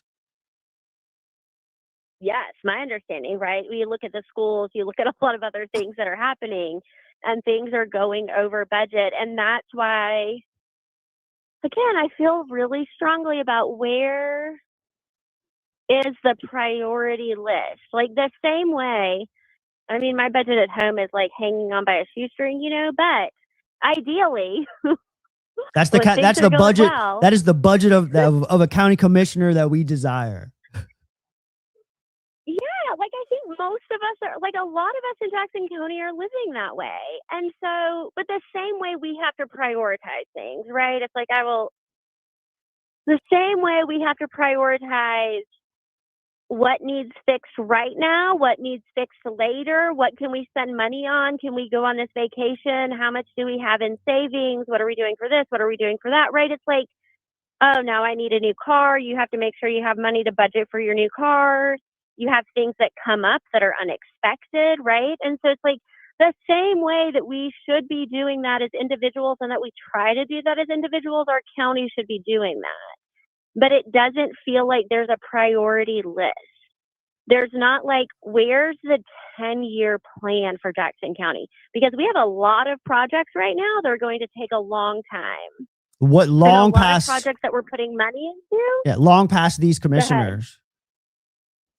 long past these commissioners. And I think I get it. Like, I think that they see people come up and people are asking for money and they are worthy causes, right? Like, we need our nonprofits. We need our schools operating. We need money going towards tourism and development and all of these things. But it's like, where's the priority? Because I also am a person who is a bleeding heart who's like, oh, they need money. They need money. I want to give them all the money. But that doesn't seem like the best way to handle a county budget or a personal budget, right? Like, my kids ask for things all the time and I have to say no, right? It's like deciding, and I know that's kind of a silly example, but it's like deciding where the money can and can't go and what the county really needs and doesn't need. And I think that involves hard decisions. And critical And I don't thought. think And any critical of them thought. have Yes, and I don't think any of them have wanted that. Like, I don't think they've wanted to make those hard decisions, or maybe they've not been able to make those hard decisions because, like you're saying, it involves some critical thought. I think it involves time. I think some of them come to those meetings and they say, oh, now I'm going to figure out everything I need to learn about the budget in this meeting. And that's not really like the time or the place in my mind. You do your research, you have conversations, you go see what these organizations are doing, you spend time in the community so you know what's happening. And I don't know that they're doing that. And that feels kind of like a waste of not a waste of taxpayer dollars, but it feels kind of like haphazard. That's a very kind way of putting it, Casey. That's a very kind way of putting it. It's interesting, but I think we all have feelings about our county commissioners, good or bad or whatever. But for the most part, when like good organizations that are serving people in our community are asking for money, they're saying yes. Yeah. Because I think there is a level of caring when it comes down to it, right? Like, I think there is a level of caring. I think they're lacking, like you said, maybe some of the critical thought, some of the I think they're lacking vision. Yeah. And not just, it's too much money to lack vision.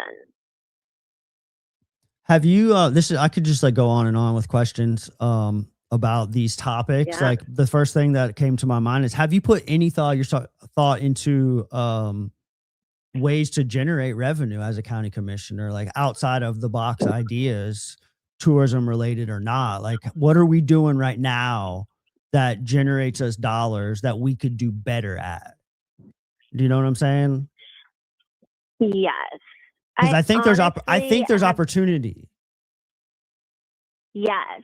And I'm interested to hear what people think the opportunities are. And I think one of those opportunities that we're missing out on as a county is taxing second homeowners or part-time residents at a different rate. Mm-hmm. When someone has a second home that's worth $5 million, why is their tax rate the same as the house that I paid $150,000 for, right? Yeah. Like, why is that the same? How much are your taxes going up after tonight's vote? So this is something that I'm really excited to talk about these days, is that I think our county commissioners right now will say, and they'll pat themselves on the back and say, we're not raising taxes. We're not raising taxes. They're not raising the tax rate every revaluation year. However, everybody knows that their property taxes are increasing, and that's hurting a lot of people. So rather than, what they have to do is assess this like revenue neutral tax rate, right? So that they're getting the same, right? So they take everybody's property taxes and they would say, we're getting this much from property taxes and we're going to keep getting that much. They're getting more and more from our property taxes every year because our property values are increasing significantly for a lot of different reasons. Some of it is those second homeowners. And those taxes, so they're like, we're keeping the tax rate the same, we're keeping it the same, but because of our property values, our property taxes are increasing significantly. And so honestly, what they ought to be doing is lowering our property tax rate so that it's more in line with our revenue neutral tax rate. And right now, I could be wrong, but I think that's off by like 4%. So there's like, I would have to check those numbers, right? But there's a difference, and it's significant. And I think most of us are feeling it. Anybody that owns property or a home is feeling it. And then this is something else that I think is really interesting that nobody spends time talking about. I have one friend that spends time talking about this, and he knows a lot about it, but it's this idea that we do things like when you work for the school system, you get a cost of living increase. So it's kind of like whatever the state is giving you, and then the county adds on this supplement. And essentially what's happening though, because our property values are increasing and the amount we're spending in taxes is increasing, it's like they're taking our money in taxes and then saying, look how nice we are to give you this cost of living stipend. Aren't we amazing? Enjoy. And so, but we're just there. It's like they're taking it from, right? So it's like we're netting zero when you work for the school system, right? They're like, here's your cost of living increase, whatever, we're giving you this money, but they're taking it in property taxes. So it's that's kind of the thing that I don't understand is taking the money from us to say, look what we're doing, we're giving it back to you. Yeah. And I think maybe that's part of the thing that needs to be examined, because I think that's also happening with some of our other emergency services. That same cost of living stipend. What you're describing is an abusive relationship. That's what you're describing. Yeah. Like Gaslighting. I'm gonna take something from you, but Yeah. look how nice I am. Yes. Look what I did for you. And I don't think they see it that way, because quite honestly, I don't know that they understand it. Well, obviously, just by the last 2 weeks discussing these budgets, fuck, I don't understand it. I haven't tried to understand it. There are way more smarter people, and that's like, as a county commissioner, that's what I would be doing, is going to talk to the damn smart people, like. Right, and so that's what I've been doing. Oh, right? you, It's yeah, like, yeah. go I'm talking to about the them. people. Yeah, I'm talking about them. Yes, that's what they should be doing, right? But they're not, and so that's what I'm doing. And that's what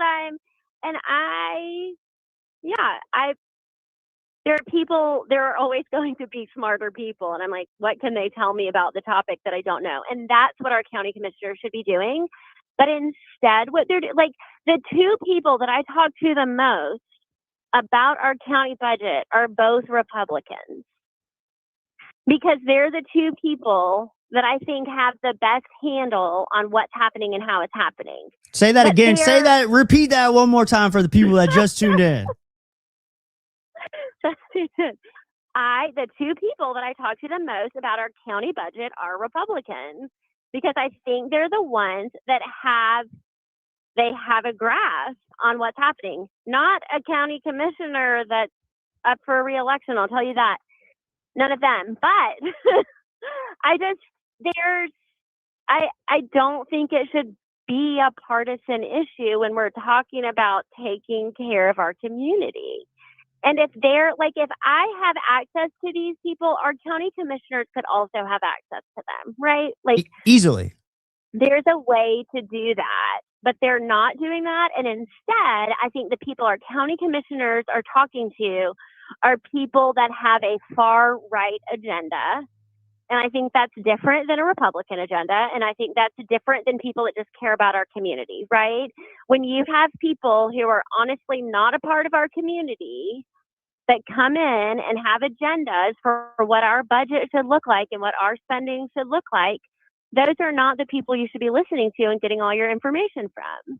Yeah, and for the record, the people That's that the Republicans or whatever, the people that you're referring to, the wise souls that you're referring to, they're just like Jackson County residents. They're not some far-fetched, hotshot. It's just a local person, right? No. Yeah. Just local people in our community that know our community and have paid attention to these things and continue to pay attention. Yeah. And that know more about how numbers work than I do, right? Like, there's and they're accessible people, and again, that I think don't just understand budgets, but understand budgets in the context of Jackson County. And I think it's important to be talking to people about I'm having conversations with people about our budget that disagree with each other about the budget, or disagree with how certain things could or should be done. that's really valuable too, because I think what's happening is that people get one person in their ear or one type of person in their ear, and it just becomes this echo chamber rather than let's look at this from different angles and try to make decisions, right? Like try to piece some things together. And quite honestly, like that's their responsibility as county commissioners, right? Not to listen to one or two people, but to listen to people who know what's going on, take in good information, sift through it, and make decisions the best way they can. And it's just sad to me that it doesn't feel like they're doing that. And again, I think some of them are trying really hard, but they're coming to a meeting asking for budgets to be explained to them when honestly that should be work that's happening elsewhere. A lot of those questions they could just will Google. They're just basic, like they could just Google those questions. Google. Yes. Yeah. And honestly, like, and I will say, I think that Michael Jennings asked a question of Kevin King one time. He said, "Will you try to explain this for the people that are watching?" Yeah, he did say that.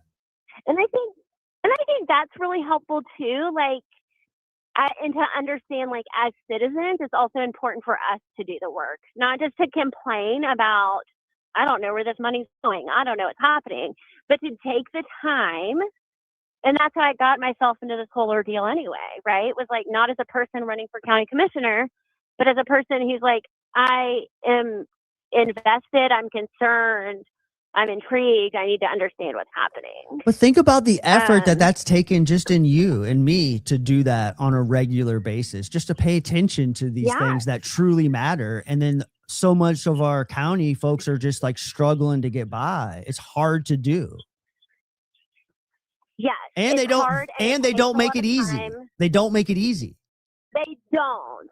And so that's one of the things that I keep thinking about. And one of the things I was thinking about tonight too, that like Kevin King, and I think this is just the way it's traditionally done, right? I'm not trashing anybody, but like what he did tonight was get up and explain the budget to the county commissioners and answer the county commissioners' questions.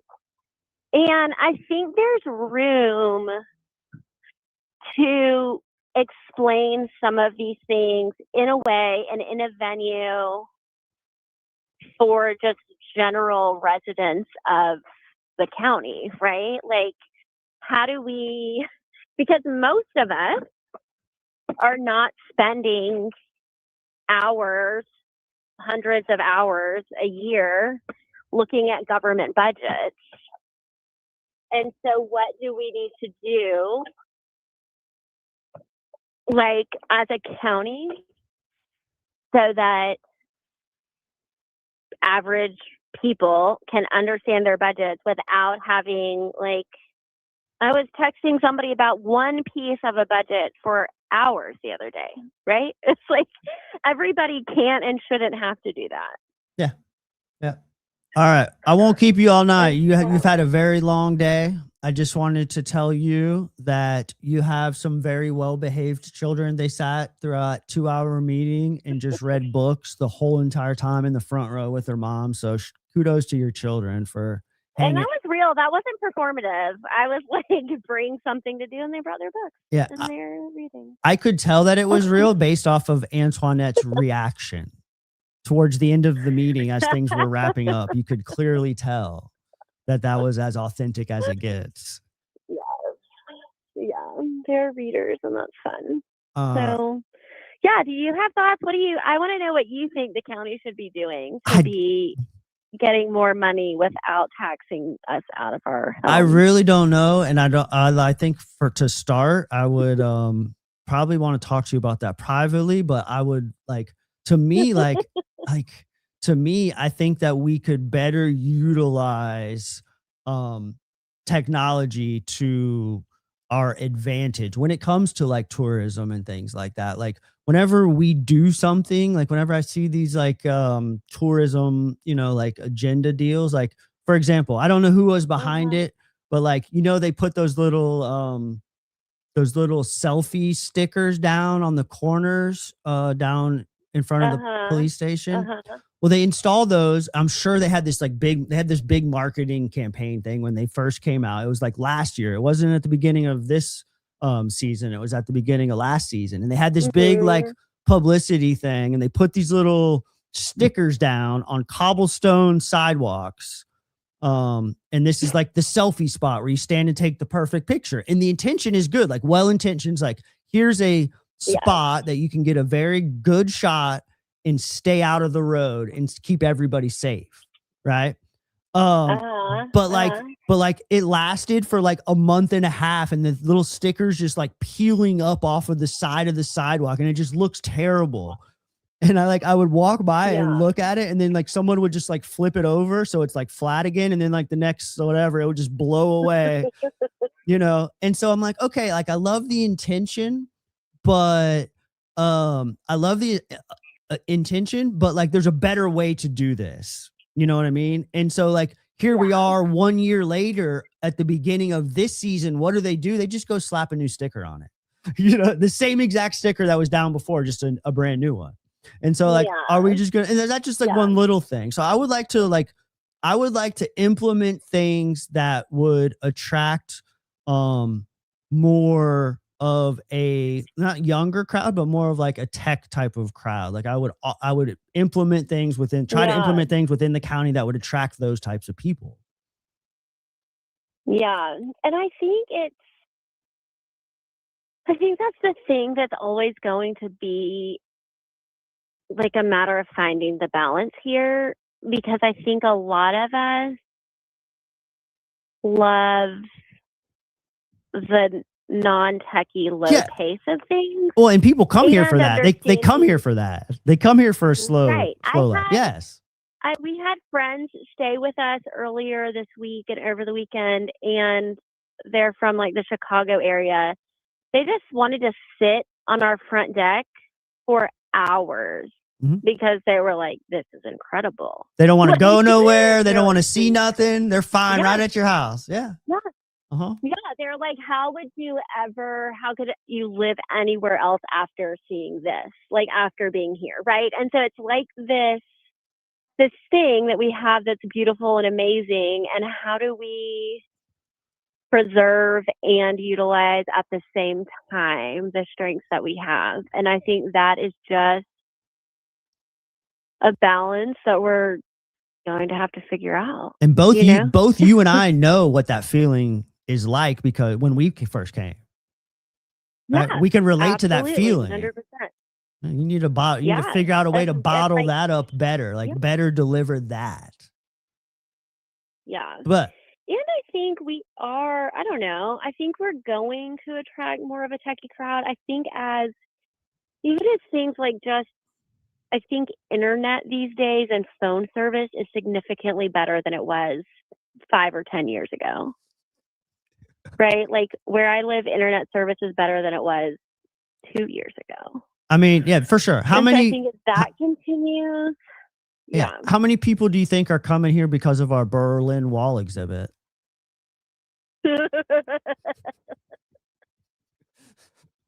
I'm just saying like that. I'm trying to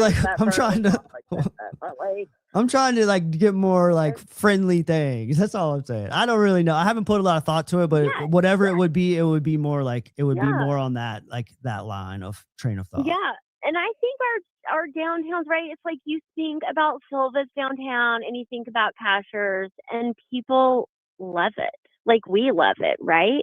Like, oh yeah. Those are selling points. We have these small local businesses, local owners, people that are, and then we have the Berlin Wall exhibit that I need somebody to understand, like explain to me.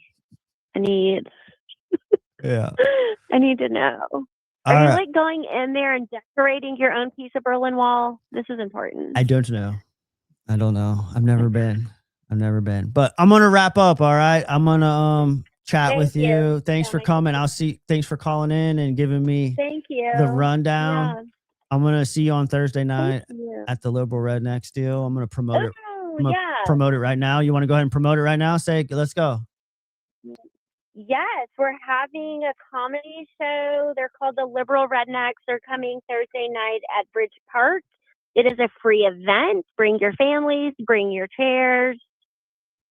If it rains, there are going to be some tents. So even if there's some like typical summer drizzle, still come, enjoy yourself, grab some dinner and drinks and bring them down on your way if you need to. But it should be a fun event. Again, it's free. If you want to make a donation to our campaigns, you absolutely can. Not necessary at all. We're just kind of want a good, fun community event. Yeah, and if you're unfamiliar with them, like check them out on TikTok or YouTube or Instagram or something, because these are some funny cats. Like you will enjoy yourself if you come out. It's well worth. Yeah, Like they're I'm gonna like go and I'm gonna drop $30 well just because it's known. fun. And they're well known. Like they're not just like random. Yeah, so it should be, again, Bridge Park, fun community event.